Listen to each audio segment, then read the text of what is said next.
Hi there, I'm Donna Wolfe from Naztazia.com. In today's video, I'll show you how to crochet these flower power blossoms. To do this, I'm using a small amount of worsted weight yarn and a size G crochet hook. To begin, make a slip knot and then chain 4.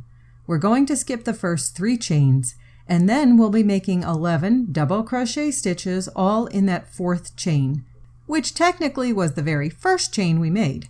Because we skipped 3 chains at the beginning, we'll count those skipped chains as 1 double crochet stitch. So technically, after all is made, we'll have a total of 12 double crochet stitches all in that 1 chain stitch. Place a slip knot on your hook with the next color yarn to form the petals. We're going to insert our hook in the back loop of the previous round, as well as the back loop, which is formed with double crochet stitches.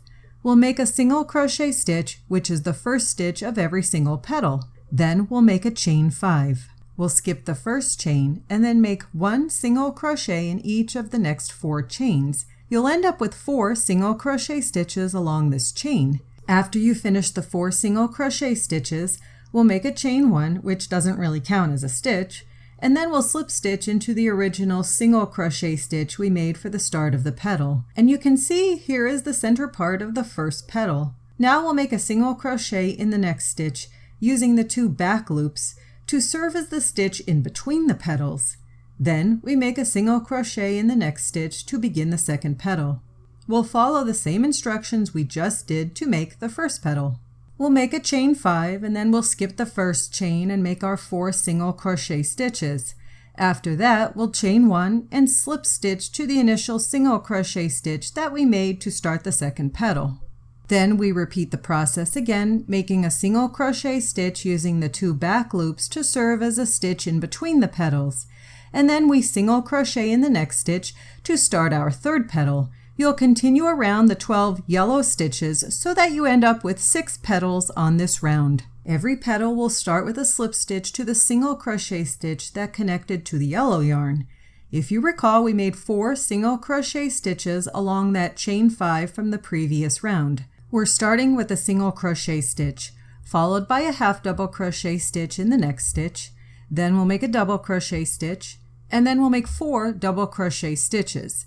I'll start my first double crochet stitch in the same stitch, then work on the second double crochet stitch, and finally my third double crochet stitch all in that same space. 3 of them are really side stitches, and that 4th double crochet serves as the stitch along the very top of this rounded petal.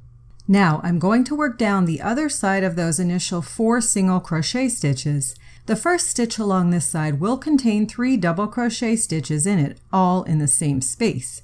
Then I'll make a double crochet stitch in the next stitch, followed by a half double crochet stitch in the next stitch, and then a single crochet in the last stitch. We're going to skip over that chain 1 and instead make a slip stitch in the single crochet that we made between the petals from before. And that completes our first petal for this flower. You can see what it looks like thus far. So for the second petal, we'll repeat this process all over again.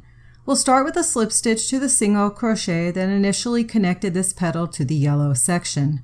Then we'll work our way up the one side of the petal with the pattern of stitches, and then back down the other side of the petal with the reverse set of stitches.